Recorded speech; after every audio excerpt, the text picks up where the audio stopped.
Foi rapidão. Quem tá aí com a gente? Deixa eu ver quem tá aqui. Bastante gente, legal. Uma boa noite para vocês.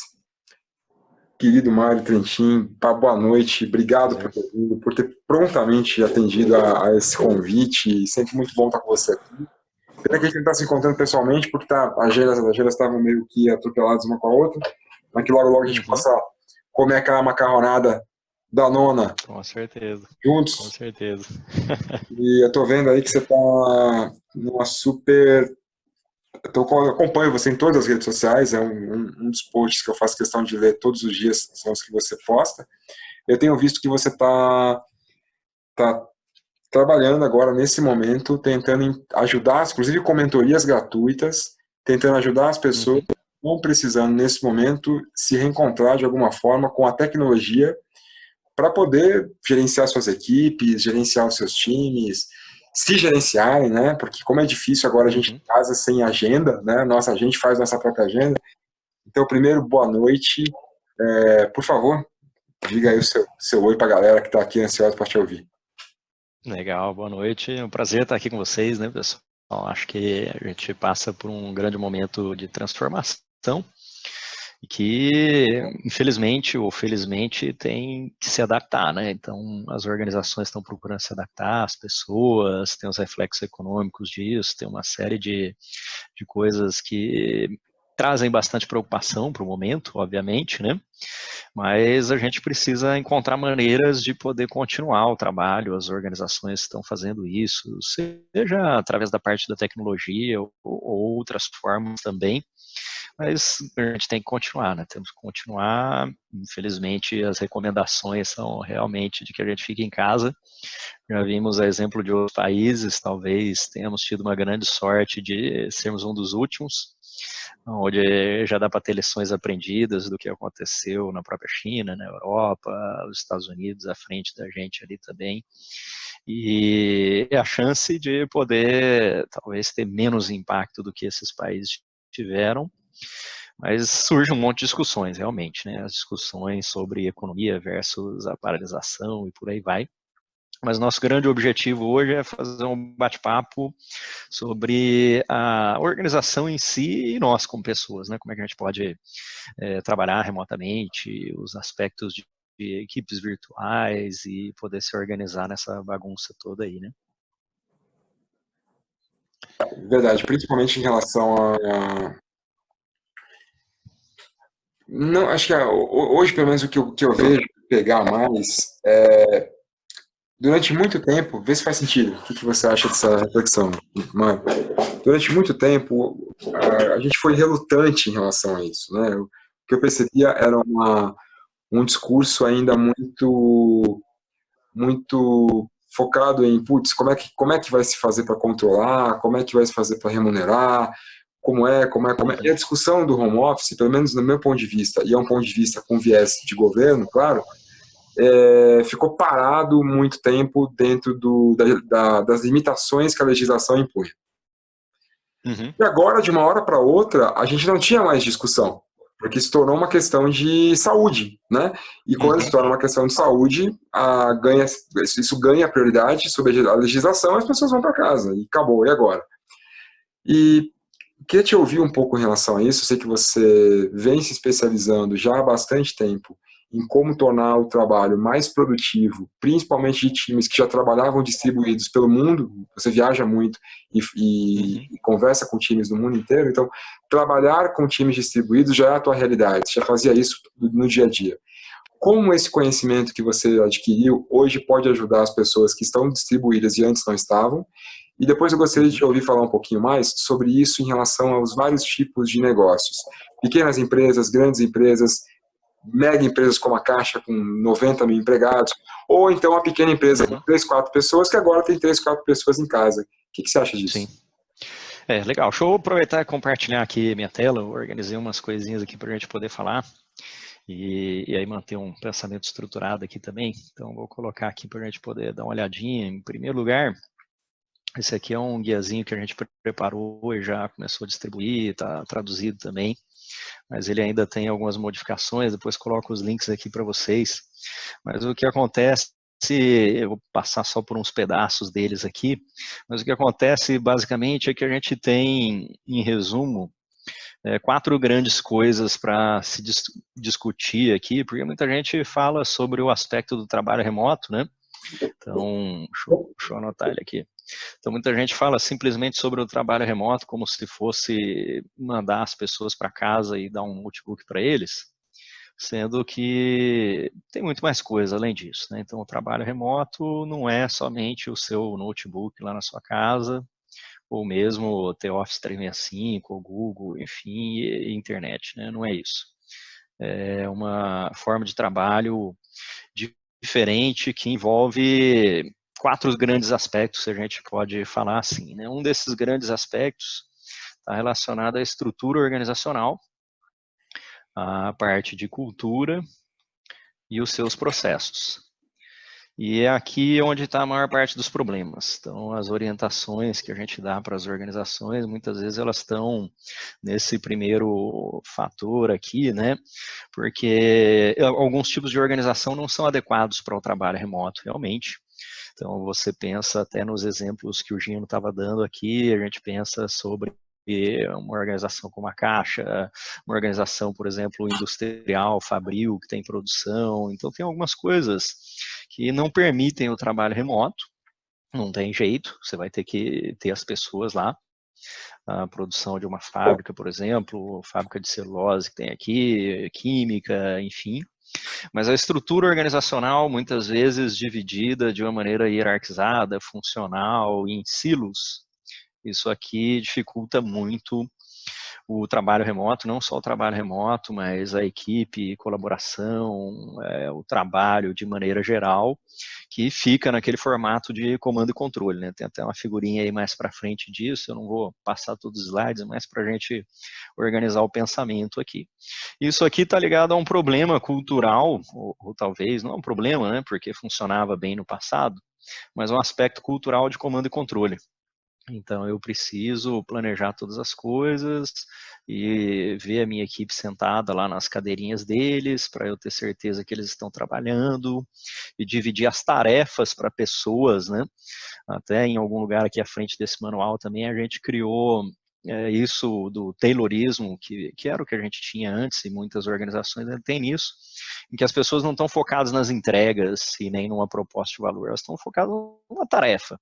Então, a sua tarefa é apertar esse parafuso, eu que sou o chefe defino quais são as tarefas de todo mundo, e isso aqui é outro entrave à transformação digital, ou ao modern workplace, enfim. E os processos das organizações são mais atrasados ainda. Então, o que a gente mais viu nessa transição forçada para trabalho remoto, confinamento que a gente tem ao longo do Covid aqui, é que o trabalho remoto não funcionava antes na maior parte das organizações, não por um problema tecnológico, e também não por um problema de legislação, porque a legislação já permitia, na verdade, né, que o pessoal começou a fazer esse monte de adendos aí de contratos de trabalho e tudo mais, mas eles já existiam, então a gente já tinha contratos de trabalho remoto com as pessoas que trabalham com a gente, por exemplo. É que quem não criou isso aí teve que fazer o pessoal assinar ali no último dia correndo, mas isso já existia. O que a legislação talvez tenha modificado é que agora você não precisa criar esse contrato de trabalho específico para o teletrabalho. Mas então a gente vê que esses processos aqui são muito atrasados e não por questão de legislação, que até permitia de certa maneira, e também não por questões técnicas ou de tecnologia, porque as empresas já têm isso, mas sim por incompetência dos seus gestores de conseguir criar entregas para as pessoas, né, que elas possam ter KPIs ou OKRs, enfim, indicadores para as pessoas, que elas possam fazer o seu trabalho sem ser supervisionadas nas suas tarefas, né? Então, os gestores das organizações e responsáveis pelos processos, eles continuam focando em horas, apontamento de hora, está sentado lá na sua cadeira, enfim, que é um formato muito atrasado e que na hora que você leva para o mundo virtual, essa coisa fica exposta, porque não dá para você ficar controlando as pessoas, né? Eu não sei se o cara está sentado na mesa dele, e eu então tenho que ficar ligando para ele a cada 5 minutos, o que vai atrapalhar mais o trabalho dele ainda. Então, esse primeiro pilar aí, ele é um grande entrave nas organizações e é a real barreira que a gente sempre teve aí, né? Isso nos leva a uma segunda coisa que a gente sempre considera nessa questão de modern workplace, ou enfim, de transformação digital para as organizações, que é o papel do RH, os recursos humanos, os aspectos de motivação, de comprometimento, de plano de carreira, de metas pessoais. Então, isso aqui também, comprometimento aqui.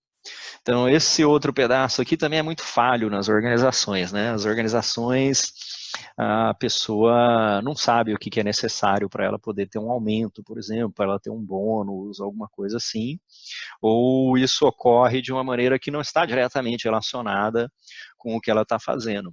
E isso forçou muitas organizações a repensarem isso aqui, que era uma certa preguiça nossa, né? De poder encontrar novas formas de engajar as pessoas, e de criar indicadores relevantes para poder acompanhar o trabalho delas também, em vez de simplesmente ter que monitorar as horas. As organizações que conseguiram mexer nessas estruturas, né, flat organizations, que a gente chama, de quebrar um pouco da hierarquia, de construir culturas de comprometimento, processos que estão mais orientados ao valor e à entrega, essas organizações aqui conseguiram fazer uma transição bastante suave para o trabalho remoto. Simplesmente deram os computadores lá para as pessoas e isso se resolveu, né? Existe um terceiro aspecto nessa mudança, que aí sim é o aspecto de tecnologia. Então, a gente tem um conjunto de ferramentas aqui para poder habilitar esse trabalho remoto. E aqui existe muita confusão, é onde a gente tem trabalhado mais com as organizações aí nos últimos 4 ou 6 anos, e especialmente nos últimos 2 anos, onde muitas delas têm abraçado essa questão da tecnologia para eliminar papel, para poder tornar o trabalho mais produtivo, mais colaboração para as pessoas. E aqui tem um conjunto de ferramentas, né, um conjunto de plataformas, que eu vou falar já já sobre elas, mas a gente não pode ficar usando qualquer coisa sem governança, e a gente também não pode ficar adotando coisas sem ter um plano de mudanças, né? Então, quando a gente fala sobre tecnologia, qualquer coisa que você vai adotar, né? A nossa organização, a gente implementa soluções Microsoft como Office 365, mas qualquer coisa que você vai usar, um Google Business, enfim, qualquer coisa que você vai implementar, um PLM, um RP, um CRM, enfim.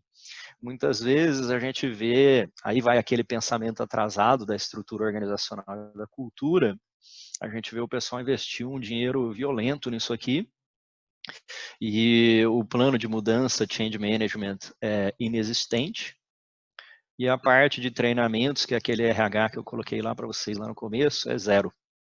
Então, eu tive com uma organização, antes ainda de crise de coronavírus, alguns meses atrás, e aí o pessoal, poxa, mas a gente colocou o Project, mas ninguém está usando, tem o Project Online, mas ninguém está usando.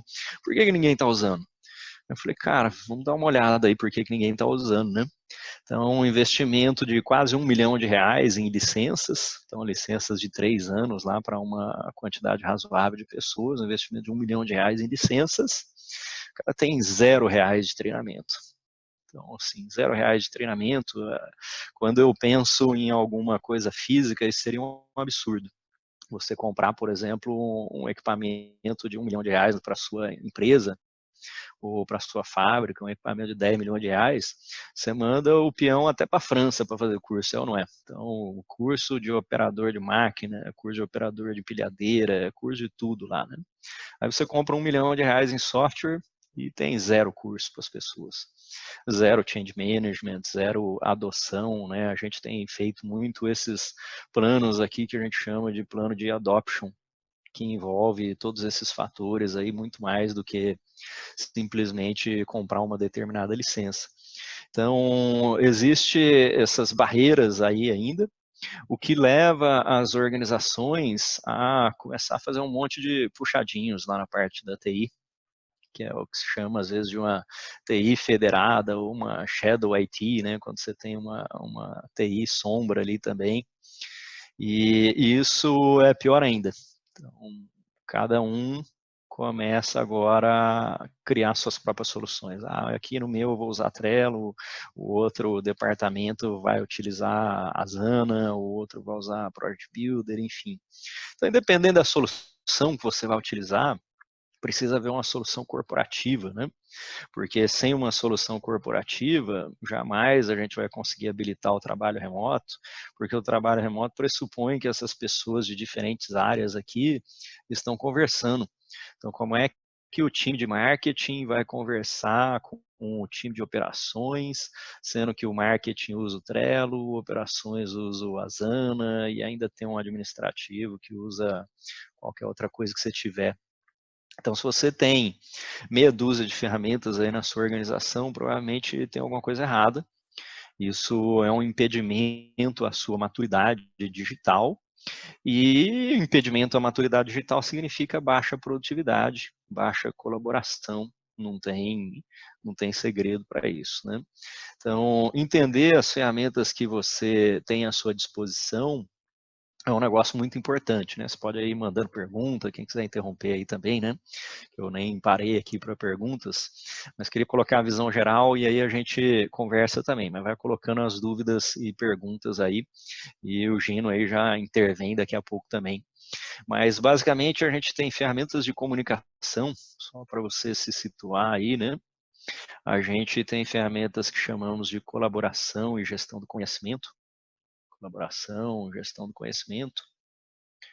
Quando você pensa em comunicação ali, é mensagem direta para as pessoas, por exemplo, e a gente tem ferramentas de gestão.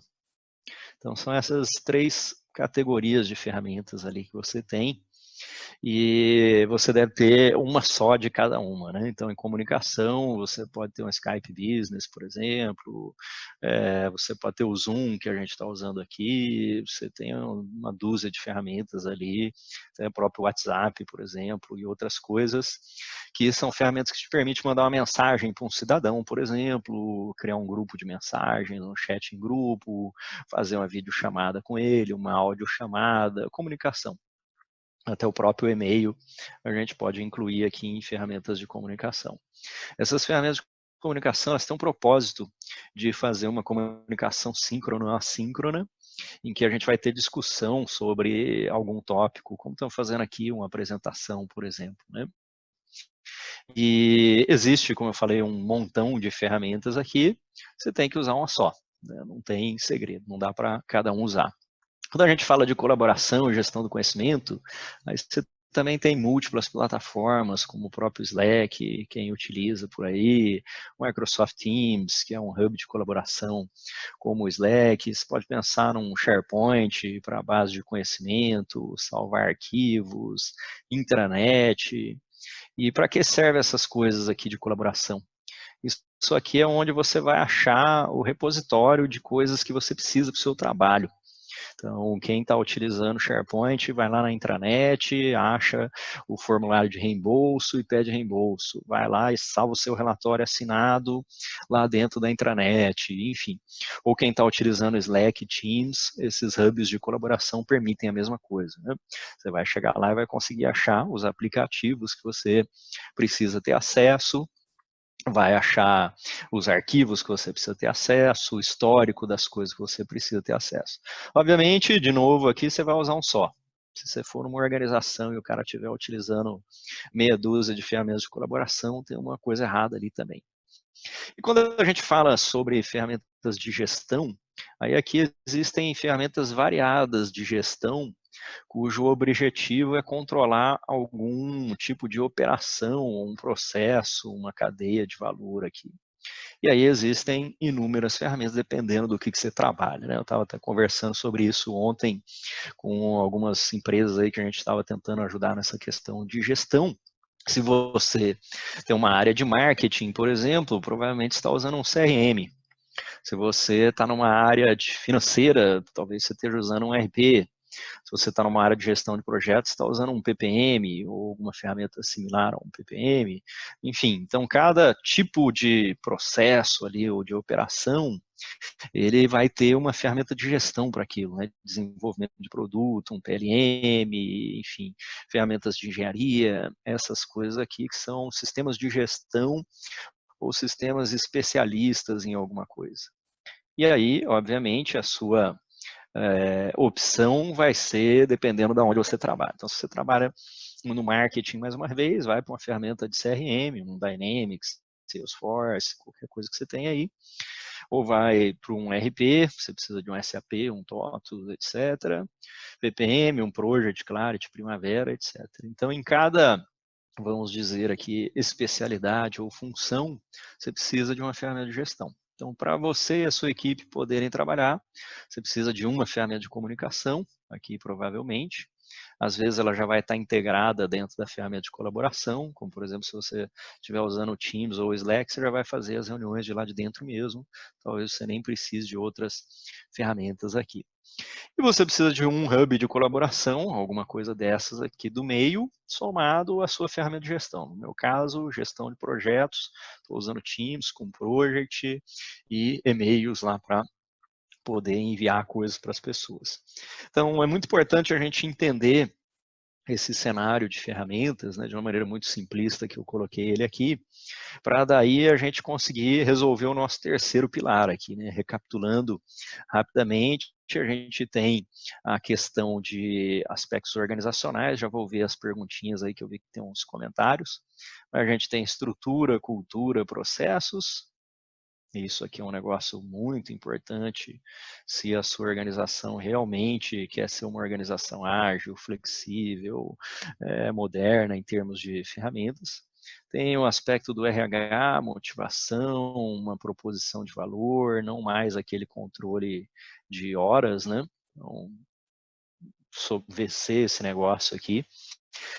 No caso da nossa organização, a gente tem um plano de desenvolvimento individual, por exemplo, tem as competências das pessoas, tem os KPIs das pessoas, para que tanto faz se ela vai trabalhar num horário, contanto que ela tenha a entrega dela, né? Aí vem esses aspectos de tecnologia que eu estava discutindo no slide anterior, e vem um segundo fator, um quarto fator aqui, e o último fator, né? 4 fatores que a gente coloca como importantes para essa questão de equipes virtuais, equipes distribuídas, organizações distribuídas. E o quarto negócio que a gente tem aqui como importante é o indivíduo em si. Nem todo mundo está preparado para trabalhar home office. Então, tem pessoas que não têm perfil comportamental, tem pessoas que não têm, enfim, capacidade de trabalhar home office, se a gente puder falar assim.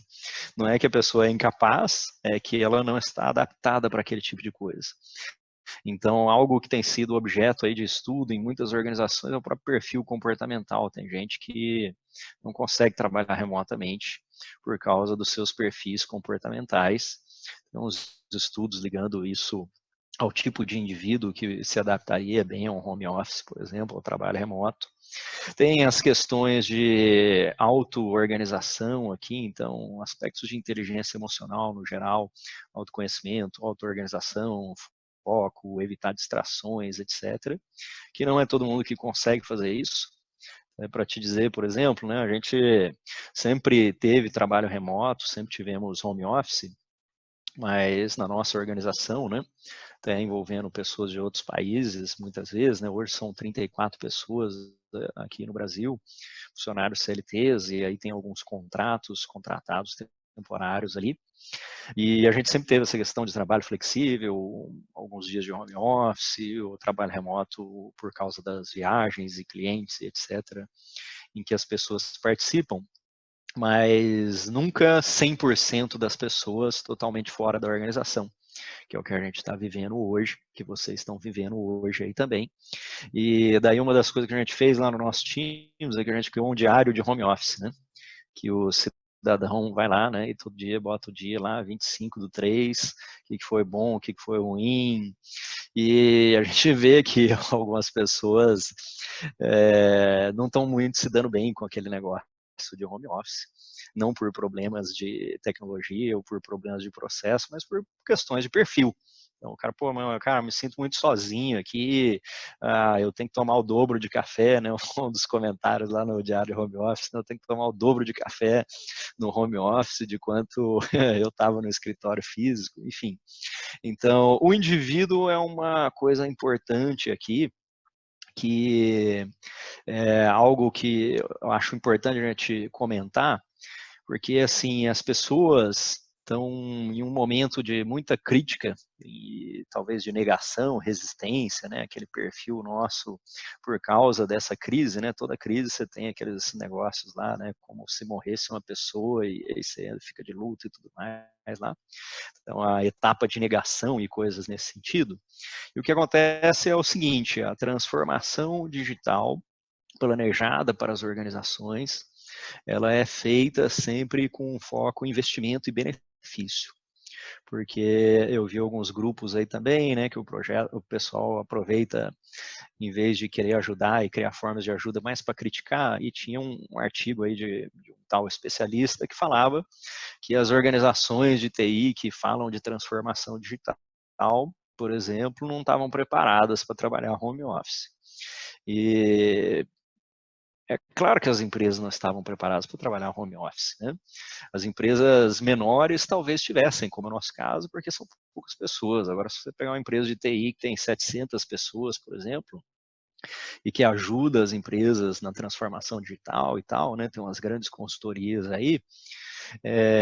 Obviamente, uma boa parte dessas pessoas aqui trabalha presencial, porque o trabalhar presencial é uma transição ainda.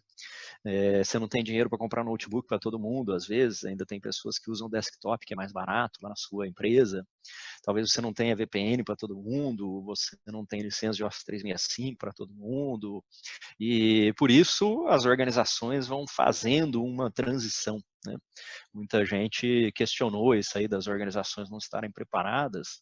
Aí você pensa aqui que uma parte da organização já é remota, os consultores que viajam, enfim, sei lá quem, por exemplo, mas que um core business ali está em escritórios ainda, talvez espalhados pelo mundo, e que precisam de pessoas físicas, e tem um atendente com uma mesa que não tem licença de algumas coisas, a gente, né, seria muito pouco inteligente se todo mundo tivesse a capacidade de trabalho remoto, sendo que não precisa disso, porque exige um investimento aqui, né?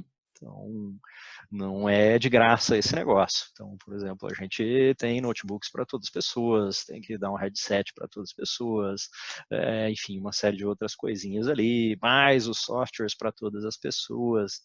Se é uma organização que trabalha toda remotamente, que é o nosso caso, por exemplo, mas por questão de tamanho, a gente tem um escritório físico que eu sempre achei importante por causa da conexão ali das pessoas, mas tem gente lá e viaja, enfim. Então, não é tão necessário no nosso caso. Mas em outras organizações maiores tem esse tipo de decisão, quem pode trabalhar remoto e quem não pode. Então, não é só questão de políticas, né? É uma questão de transição e de investimento. Então, esses são 4 fatorezinhos ali bem importantes, como falei para vocês, né? Os aspectos de estrutura, de cultura, processos. Aí vem RH, proposição de valor, essa forma de controlar a performance das pessoas, que tem que ser diferente, engajamento dessas pessoas. Aí vem nossos aspectos de tecnologia, que é um grande problema aí também. E não podemos esquecer dos indivíduos, né? Eu vou dar uma olhadinha aqui em perguntas e depois volto para mostrar alguma coisinha a mais aqui a vocês, se o Gino tiver coisas aí também. Quem quiser ir comentando, vou voltar aqui no comecinho das perguntas, mas pode falar aí também e abrir o microfone aí, né? Então tem o Matheus, legal. Agradecendo aqui o PMI, DF, legal, prazer enorme estar com vocês também. E vamos ver aqui o que mais. Então, Joeres, sobre a iniciativa, beleza. Vamos ver aqui se tem perguntinhas. Está com o Zoom aberto aí. Por enquanto, só comentário mesmo, Marião. Só comentários aí. Só comentário, Então, mas... se tiverem algumas dúvidas ou coisas que vocês estejam passando aí pela organização de vocês, né? Como o Gino falou, a gente tem procurado criar materiais para orientar as organizações. Vou até compartilhar aqui de novo. A gente criou um conjuntinho desses. Deixa eu ver aqui, tem um comentário de Microsoft. A Microsoft está doando licenças para várias coisas, na verdade, né? Então, a Microsoft está doando licenças de Office Enterprise, licenças E1 sem limites, para organizações acima de 1.000 usuários, porque as licenças Enterprise são para grandes empresas, né? As pequenas empresas têm licenças Business, que é o SMB, Small Business. A Microsoft está doando licenças E1 para todas as empresas, o Teams grátis, não só a Microsoft, né? Então, acho que o Webex está grátis aí também, o Zoom, não sei, não vi alguma coisa dele, mas TechSmith doando software, um monte de gente doando softwares ali para poder ajudar as organizações nesse sentido. Então, a Microsoft tem essa parte aí também, assim como outras organizações, para as escolas. Então, muitas vezes a gente vê o próprio desconhecimento, né? Porque a maneira como eu vejo as ferramentas grátis, por exemplo, né? A gente sempre conversa sobre isso também. Mas eu posso usar um Gmail, posso usar um Outlook, enfim, posso usar outras ferramentas lá grátis. Então, você até pode, né? Não na sua organização, porque a organização precisa ter controle dos dados, governança e segurança, que é um fator que eu não tratei aqui, não falei na hora que estava falando da questão de tecnologia, mas a gente tem segurança, compliance, uma série de coisas aqui importantes que a sua organização pode ser responsabilizada por isso. Então, quando você pensa em um monte de gerentes de projetos, aí criam grupos de WhatsApp para poder gerenciar seus projetos, né?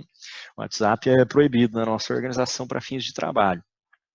Por quê? Por causa de vários problemas que você vê na mídia aí de vazamento de informações, o cara enviar um documento confidencial, enfim, informações de trabalho. Então, o WhatsApp tem questões trabalhistas. Recentemente eu vi, não me lembro qual era a organização, acho que talvez foi até a própria Ambev, uma decisão lá de que não podia se utilizar mais o WhatsApp para cobrança de metas ou coisas assim. Então, questões trabalhistas em relação ao uso disso, questão de vazamento de informações, de uma série de coisas, que quando você está falando de uma plataforma corporativa, como é o caso do Microsoft 365, isso não existe, é configurável. Então, por exemplo, lá no Microsoft 365, por exemplo, eu posso desativar o e-mail de todo mundo às 6 da tarde. Eu sei que ninguém vai estar trabalhando, não tem nenhuma questão trabalhista em relação a isso. Posso desativar o acesso do cidadão após as 6 horas da tarde. Então, você não recebe e-mail, né? Tem muitas organizações que fizeram isso, por exemplo, né? Você manda um e-mail para o cara, vem uma resposta automática e ele não vai ter acesso ao e-mail dele, ele só vai ver o e-mail dele amanhã. É claro que tem as pessoas de urgência, né? Você pode criar grupos para isso, mas eu consigo controlar acessos, consigo controlar horário de trabalho, consigo controlar o que o cara vê, o que ele imprime, o que ele encaminha. Então, tem tantos controles aqui, né? Eu posso compartilhar um documento como esse aqui para vocês e ele vai estar compartilhado só com você, com uma senha, ou pode ser que você possa só ver ou ver e editar. Posso proibir que você faça download, posso proibir que você faça captura de tela, tem uma série de questões aqui de segurança do Microsoft 365, e é por isso que ele é utilizado pelas empresas. Então, é utilizado por, né? Fala aí. Aproveitar e colocar uma pergunta aqui nesse ponto que você está colocando, que é a Amy Santos coloca, que eu acho que achei bem oportuno, vê se que você pensa disso. Quanto tempo leva em média, na tua opinião, uma média, quanto tempo leva em média para uma empresa que nunca trabalhou com home office amadurecer para trabalhar com essa nova filosofia de trabalho que você está colocando? Nessa mudança toda que aconteceu, isso é rápido? O que você acha? Isso vai mais da vontade, né? Então, das pessoas que estão acima ali da organização, ela pode ser mais rápido ou devagar, né? A gente vê toda transformação ali é o apoio, o sponsorship que aquele negócio tem. Então, pode ser alguma coisa de algumas semanas, pode ser que ela vai demorar anos para fazer aquele negócio, né? Porque isso aí vai também a questão de que, como eu falei, muitas vezes a organização não é ágil, ela não é flexível, ela não é adaptada à transformação digital, em grande parte por questões culturais e incompetência dos seus gestores, né? A verdade é essa. Porque, por exemplo, quando eu chego em alguma organização, eu quero falar, mas poxa, a gente instalou aqui, mas o pessoal não está usando o Teams, não. Mas é claro que não está usando, né? Você continua respondendo os caras no WhatsApp, chamando os caras no WhatsApp, para que eles vão adotar uma outra ferramenta? Porque quando você pensa, por exemplo, se quer uma ferramenta mais engessada que o RP, SAP, por exemplo, Verdade, não tem uma alma viva que gosta de usar esse negócio. verdade. É engessado, tem que preencher, tem que entrar, tem que abrir. Agora, tem algum cidadão que não usa na sua empresa? Ah, não, mas eu acho que eu gostaria de pagar minhas notas fiscais direto no banco e salvá-lo no Excel, por exemplo. Não acontece, por quê? Porque é proibido, é proibido. Então, você vai ser demitido por justa causa porque você pagou um negócio que não está no SAP. Então, é por isso que o pessoal está usando. Pega uma organização que usa Excel e conta azul, sei lá, qualquer coisa, implementa SAP lá e pergunta quantos anos que o cara vai demorar de maturidade para ele ter uma gestão financeira que os investidores queiram colocar dinheiro naquilo lá. Nunca vai acontecer. A não ser que alguém chegue e fale, amigão, nós vamos começar a usar um RP agora, porque se a gente não tiver um RP, compliance, segurança e tudo mais lá, o pessoal não vai botar dinheiro aqui na gente. Então, é simples assim. Então, quando você está falando de transformação digital, adoção de Microsoft 365, etc., óbvio que tem as etapas, né, de conscientização, treinamento, assessment, mas sem sponsorship nada vai. E com sponsorship tudo vai rápido, né? A gente sabe aí das nossas organizações. O problema é que essa fraqueza, igual o Flávio Augusto coloca lá, né, a fraqueza de caráter dos nossos gestores, ela traz efeitos colaterais, certo? Porque se você tem informações perdidas lá no WhatsApp, em vários Excels, etc., primeiro, você não tem a informação correta, os dados não estão validados e as pessoas trabalham 3 vezes mais. Ah, precisa montar um relatório de vendas. Aí você passa 2 semanas para montar um relatório de vendas que sairia em 5 segundos do Power BI se todo mundo estivesse utilizando a mesma ferramenta de dados. Então, por exemplo, no nosso caso aqui, uma mudança de Modern Workplace é que, por exemplo, na nossa organização ninguém cria relatório. Não existe criação de relatório. Os relatórios são resultado de um trabalho que ocorreu em outro lugar. Então, a gente não tem nenhum tempo gasto ali para criar relatório. Faz um relatório do projeto aí, ver se está atrasado, ver se não está. A gente tem uma ferramenta de gestão. E se você está trabalhando na ferramenta única de gestão, aí esses dados estão gerando reportes em tempo real, real time, prontos, né, e self-service, que eu consigo navegar nos dados. Só que a ferramenta de gestão tem que ser única e tem que estar sendo utilizada. Então, por exemplo, eu não preciso criar relatório de vendas, não preciso criar relatório de leads, não preciso saber quantas coisas fecharam, não preciso perguntar para ninguém. Se o cidadão está utilizando o meu Dynamics aqui, ele abre toda a proposta de venda lá, faz tudo aqui, marcos de pagamento, tudo lá. Eu só clico lá no relatório, ele está sempre pronto. Então, se o cara criar uma nova proposta agora mesmo, eu não preciso pedir um relatório, eu tenho acesso àquela informação. Se eu tenho uma ferramenta de projetos, como PPM, DevOps, qualquer outra coisa, idem. Eu não preciso perguntar para ninguém quantas tarefas fez, se está atrasado, que nada. Ele atualiza lá no project dele e eu tenho essas informações dentro de um relatório. Então, o relatório, que é o que o Gartner aponta, né? Então, quando ele fala que 80% das atividades do gerente de projeto vão ser automatizadas, as atividades vão ser automatizadas é aquele negócio que você tem que ligar para o cidadão e falar, quantas tarefas você fez? Manda um e-mail para ele, como é que está a porcentagem concluída daquela tarefa? Coleta de dados é automatizada, é um trabalho inútil, e você gasta mais tempo coletando dados do que realmente analisando os seus relatórios, né? Então, o relatório ele está sempre pronto como um resultado do trabalho, né? Não tem trabalho para fazer o relatório em si. Então, isso traz algumas mudanças aí de paradigma para as organizações. E deixa eu aproveitar aqui, até porque a gente está passando aí do tempo, a gente criou umas coisas de orientação, que você pode dar uma olhada, uma paginazinha lá do coronavírus aqui, quem quiser visitar depois, e aí tem manuais, tem algumas coisinhas lá de trabalho remoto, para você poder baixar o guia rápido do Teams, outras coisas aqui para você poder dar uma olhada, de referências, e também se tiver qualquer dúvida, obviamente, pode mandar aí para a gente, né, a gente tem criado alguns canais, como o Gino falou aqui no começo, um canal aqui para disponibilizar parte do nosso tempo a consulta grátis de organizações, né?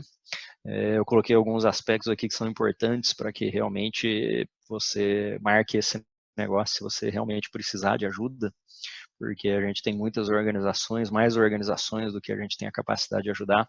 Estamos ajudando algumas escolas, organizações de governo, enfim, algumas aí, né? Então, não é um tempo ali para conversar sobre carreira, treinamento, esse tipo de coisa, mas organizações que precisam de algum tipo de orientação, estão perdidas aí nos seus planos de ação, a gente criou uns slots de tempo aqui, que é grátis mesmo, você vai lá e marca, mas marca uma reunião apenas se você tiver certeza, né, que não se atrasa, tem outras pessoas ali que precisam disso, e acima de tudo que você esteja preparado. Então, usa o seu e-mail corporativo, descreve qual que é o seu problema, o meu projeto é assim, assim, assado, e isso que eu preciso de ajuda, documentação, para que você tenha efetividade nesse aconselhamento, aí, vamos dizer. Né? A minha organização é, por exemplo, a Caixa, como o Gino está falando, entra aqui, estamos com dificuldade de poder usar o Teams, porque o pessoal muda o nome dos canais e tal, preciso de ajuda nas configurações. Aí a gente vai conseguir ser mais efetivo ali com vocês, mas a gente criou essa pagininha aí.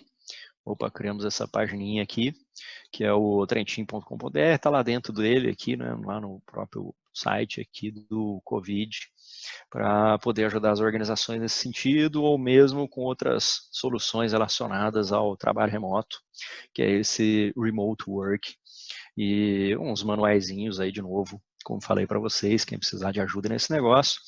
E aproveitamos também para criar e disponibilizar um monte de outros vídeos lá no YouTube também, quem quiser dar uma olhada.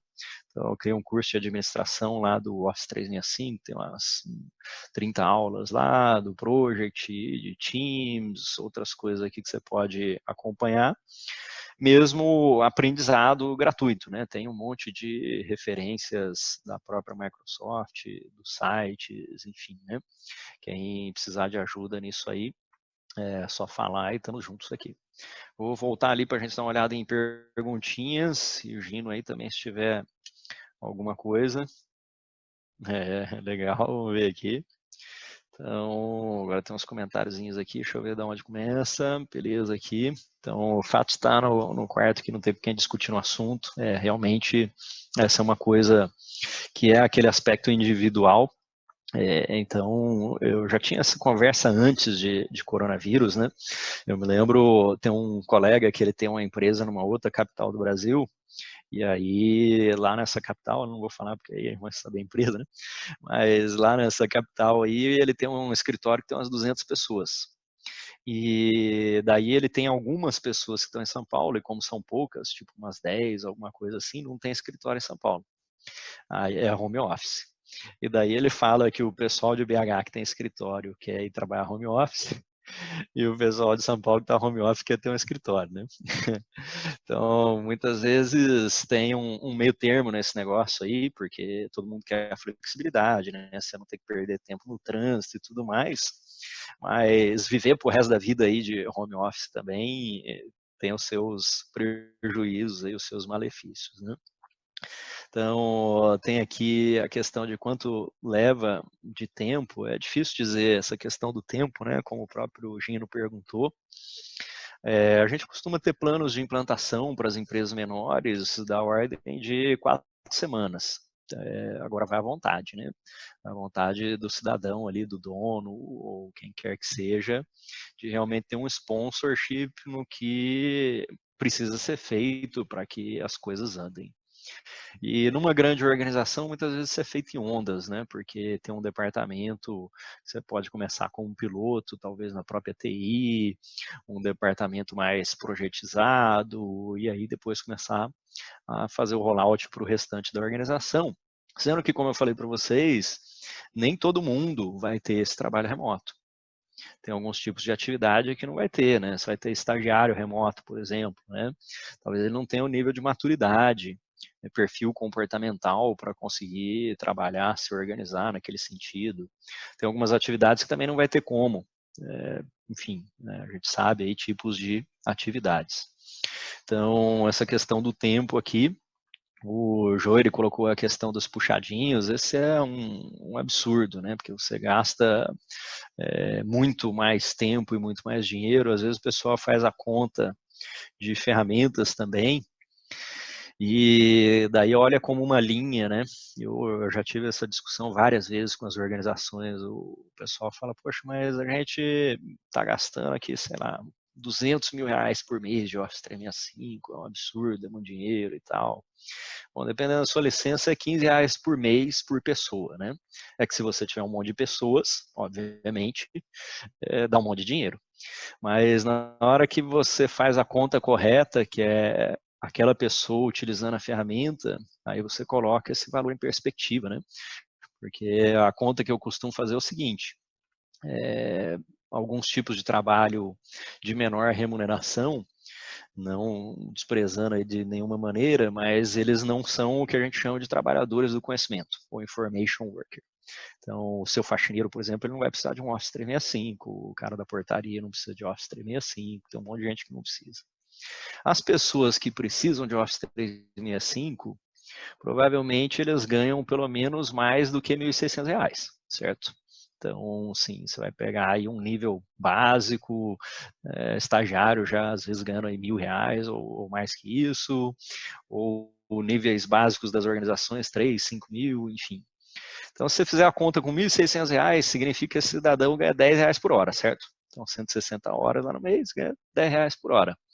Quer dizer que se você der um office para ele e o cara ia economizar 1h30 no mês, o office está pago. Aí o cara fala, ah, não, mas não dá office pro cara não, né? Dá um open office lá para ele, enfim. Aí o cidadão não tem e-mail, não tem Teams, aí ele faz um negócio aqui na máquina dele, enfia um pendrive, sobe 3 andares para enfiar no computador do outro cara para poder imprimir, já perdeu a 1 hora, que é uma conta de economia que não faz o menor sentido. Então, assim, tem que se saber o custo por indivíduo. É igual a EPI. Você pegar uma fábrica que tem um montão de gente, cara, dá R$500 mil de EPI. Você fala, puta, cara, demais, absurdo. Não, é quantas pessoas? O EPI é R$40 por pessoa. Um capacete, por exemplo, um óculos. Por R$40, para proteger um cara que ganha 3 mil de um acidente que poderia custar 20 mil, é a conta que você deveria fazer, né? E não 500 mil de EPI ali, muitas vezes. Então, esses puxadinhos, eles são de uma visão míope. A gente tem licenças abertas aí do Teams, por exemplo, né? O Ministério da Saúde tem algumas áreas lá que tem bastante Office 365, o MCTI, acho que o Ministério da Infraestrutura, alguns outros aí. E essa resistência é por parte dos gestores, infelizmente, né? Como vocês colocam aí também, é o que a gente observa nas organizações. Então, quem precisar aí de outras informações, né? A gente tem esses manuaizinhos, eu vi aqui o pessoal perguntando de apresentação, posso te mandar, mas é mais uns rabiscos aqui. Tem outras orientações e também quem precisar de ajuda aí na sua organização, essa questão. Aqui a parte de relatórios, então, exatamente, a gente tem essa questão de relatórios aqui, né? O Carlos falou para repetir aí, para colocar no grupo da empresa. Então, o tempo para criar relatório é tempo perdido, então, informação inútil. Você pagar um gestor R$5.000, R$10.000, sabe-se lá o salário aí de gestor que você tem, para o cara ficar coletando informações, coletar informação é o tipo de atividade que talvez nem um estagiário deveria fazer, né? Eu gravei um vídeo algum tempo atrás lá no YouTube sobre isso. Tem as atividades que a gente deve delegar e tem as atividades que não são para humanos. Para isso que a gente tem ferramentas para fazer isso, né? De coleta de dados automático, chatbots, enfim, uma série de coisas. Então, aquilo que é de mais valor, você vai ter que fazer, que você não pode delegar como gestor, planejamento, estratégia, decisão, processo, desenvolver pessoas. Algumas atividades suas você vai conseguir delegar para os seus subordinados, e outras você não deveria delegar nem para os seus subordinados, você deveria delegar para uma máquina, né? Achei legal que até uma coisa que a gente já fala aí há muito tempo apareceu numa mensagem do PMI esses dias, né? Que é a tecnologia como um membro da equipe de projeto. Então, os chatbots como um membro de equipe de projeto, enfim, tudo que a gente tem aí como um membro virtual da equipe de projeto, executando atividades que as pessoas não deveriam, né, não precisariam fazer. Você gasta mais tempo fazendo relatório e não tem capacidade de análise. Quantas pessoas a gente não conhece que se precisar de entregar um relatório de projeto, por exemplo, segunda-feira, ele vai ficar criando os dados, juntando os dados até domingo às meia-noite, aí vai acordar mais cedo na segunda, às 5 horas, para conseguir organizar aqueles dados e entregar um relatório sem análise nenhuma. Enquanto que, no nosso caso, os relatórios estão prontos, você tem dias para poder fazer análise, saber por que um projeto está mal, saber por que as vendas caíram, enfim. Então, a análise é uma coisa que é uma capacidade de julgamento da pessoa, e é para isso que a gente, gestores, né, ganhamos bem, muitas vezes, né, de fazer análise aí. Essa questão de receptividade, estou vendo aqui, de aceitação de mudança cultural pelo lado do governo, a gente fez alguns workshops, sim, junto com o governo e junto com a EBSER, através da UNOPS. Eu acho que o governo em si está se modernizando bastante, né, graças às pessoas. Então, os funcionários públicos, em grande maioria, são muito bem informados, até pela questão dos concursos que são concorridos, mas é uma mudança demorada, né? Não só para o governo, assim como para as organizações. Tem organizações que estão muito atrás do governo, organizações privadas ali, gerenciando em papel de pão mesmo, que você não sabe como é que o cidadão consegue fazer, né? Então, a ferramentinha de escrita aqui da tela, que todo mundo pergunta, né? O próprio PowerPoint. O PowerPoint tem um negocinho de desenho aqui em cima dele. Então, você pode escrever no próprio slide. Aí o seu computador tem tela touch, né? Mas você tem aqui um draw. Se não estiver aparecendo para você, a gente vê se é a última versão do PowerPoint. Aí vai ter esses desenhos aqui, né? Dá para você mudar de corzinha, enfim, criar as coisinhas aqui. E se não estiver aparecendo isso aqui, você tem que ir lá nas configurações e pedir para ele mostrar aquela guia. Mas provavelmente você tem esse negocinho de desenho aí também. Legal? Então, quem tiver mais comentários aí, o próprio Gino, precisarem de qualquer coisa, estamos à disposição de vocês. Caríssimo, Mário, obrigado demais. Fiquei muito feliz de ver o trabalho que você está fazendo, voluntário ali com a tua equipe, com o teu time, para poder ajudar nesse momento. O que só confirma aquilo que todo mundo já sabe do profissional, da pessoa que você é. Eu fico muito feliz e muito orgulhoso. Nosso país precisa muito disso, cara. Isso é um prêmio para a gente ter profissionais assim. Então, obrigado do fundo do coração por estar aqui com a gente hoje. Teu dia aí de trabalho corrido e prontamente aceitou. Eu sei que você está fazendo webinar pra caramba, tá participando de várias discussões. Então, muito obrigado mesmo. Eu que Duas agradeço. coisinhas que apareceram aqui, que eu, talvez, para aproveitar teu tempo ainda, se a gente consegue Vamos responder. lá.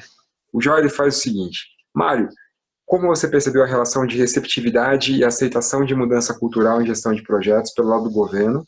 Pergunto isso pelo fato de que você realizou um workshop junto à EBCRH, acho que é isso, Uhum. e, e sei que há muitas resistências e não entendimentos claros de gestão ágil em projetos. Essa acho que você não tinha chegado a responder ainda. Então, acho que o governo está se modernizando bastante, né, como eu falei, e os próprios funcionários públicos são pessoas muito bem informadas da dificuldade dos seus concursos. Mas uma coisa que a gente sempre tem que ter em mente é que o governo ele tem algumas restrições e ele precisa ter essas restrições. Então, muita gente reclama de legislação, aquisições, por exemplo, usando lei 8666, né? Eu trabalhei na Força Aérea por 15 anos e a gente tinha que fazer aquisições de equipamentos, né, de um alto valor agregado, importações de coisas, isso era extremamente difícil, né? Se já é difícil você comprar uma caneta no público ou qualquer outra coisa nesse sentido, imagina, né, equipamentos com algum nível de especialização. Então, o governo precisa ter isso, infelizmente, porque tem as questões de transparência, legalidade, uma série de coisas. Não dá para a gente não ter essas coisas em nenhum governo do mundo. Talvez em países menores ou, enfim, algum outro tipo de coisa, a estrutura burocrática seja menor, mas ela existe e é necessária, não tem o que se fazer em relação a isso. O que eu acho que atrapalha bastante o desenvolvimento da parte governamental é o fato de que as empresas que querem trabalhar com o governo também, elas se aproveitam de muitas situações ali do governo. Né? Então, muita gente reclama de aspectos de corrupção, etc., né? Eu me lembro muito tempo atrás, quando um cidadão me falou assim, né? Eu estava comentando essa questão de corrupção e tal. Ele falou, cara, Mário, não existe corrupto sem corruptor. Então, assim, se a gente tem um problema de corrupção, seja em qualquer esfera ali, é porque existe um assédio. Então, assédio é privado. Esse é um ponto do qual o governo precisa se proteger. E por esse motivo tem 10 milhões de legislação e ainda assim, com isso, a gente tem dificuldades.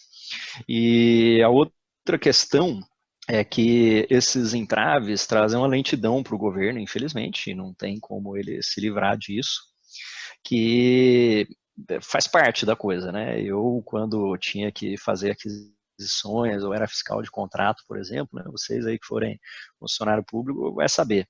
A gente fica quase refém ali até de algumas empresas, porque, cara, se você não desenhar que a caneta tem que escrever 10 mil páginas, o cidadão te entrega uma caneta metade da tinta. Então, você fala, cara, eu comprei um lote de 10 mil canetas, aí você vai escrever, nenhuma escreve. Aí o cidadão pega o edital lá e fala, cara, você falou que é 10 mil canetas, ninguém disse que tinha que escrever, não está detalhado lá. Então o governo tem uma dificuldade muito grande em vários tipos de aquisições e de serviços que a empresa privada não tem. Então, assim, empresa privada, comprei 10 mil canetas, eu nem especifico, você chegou aqui e não escreveu, eu já travo a nota e um abraço, acabou, não tem choradeira nesse negócio. O governo é mais difícil.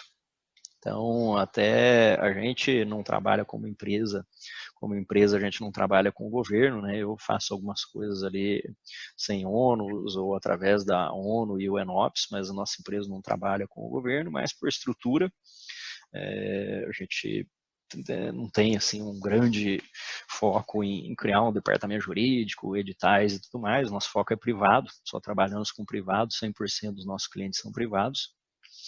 Mas eu já vi os contratos que eu participei, fiscalizei, enfim. Cara, às vezes o pessoal vai fornecer um serviço para o governo e na hora que faz uma proposta é todo mundo sênior e tudo mais, full time, blá blá blá. Na hora que chega, bota 3 estagiários júnior lá e o cara que está no governo cerca daqui, cerca dali e fica muitas vezes nessas dificuldades. coisa que, mais uma vez, não acontece no privado. Então, no privado, se eu contratar uma consultoria de um cara, por exemplo, vamos dizer o Gino, contratei o Gino, vai ficar sentado aqui do lado, se ele mandar outro cara, eu vou falar, cara, acabou o contrato, por exemplo. Não tem discussões da cláusula, isso aí não está no edital, não está na parada toda lá. Então, infelizmente, tudo que o governo tem que fazer, ele pensa 10 vezes. E o agente público, nesse sentido, pelo menos eu sentia um pouco isso quando eu tinha que fazer aquisições, fiscalização de contrato, o agente público, algumas pessoas até ficam com medo de fazer essas coisas. O cara fala, cara, vai sobrar para mim, meu. Por exemplo, vou fazer uma aquisição de project, transformação digital e o caramba. Eu vou ter que fazer um edital todo detalhadinho, porque vai haver 500 milhões de questionamentos. Eu corro o risco de pegar uma empresa picareta e ficar na mão dos caras. E depois ainda, se eu esquecer alguma coisa, seja porque eu sabia, seja porque eu não sabia, ainda sobrar para mim numa sindicância, numa carreira, enfim. Então, alguns funcionários públicos, por causa desse tipo de pressão, o cara, né, assim, vamos manter como está mesmo, porque mudar é uma coisa que é importante, mas tem uns riscos bastante grandes ali de mudança, que na empresa privada tem também, mas que no público é mais exacerbado. Então, a aceitação é boa, resumindo aí a sua pergunta, né?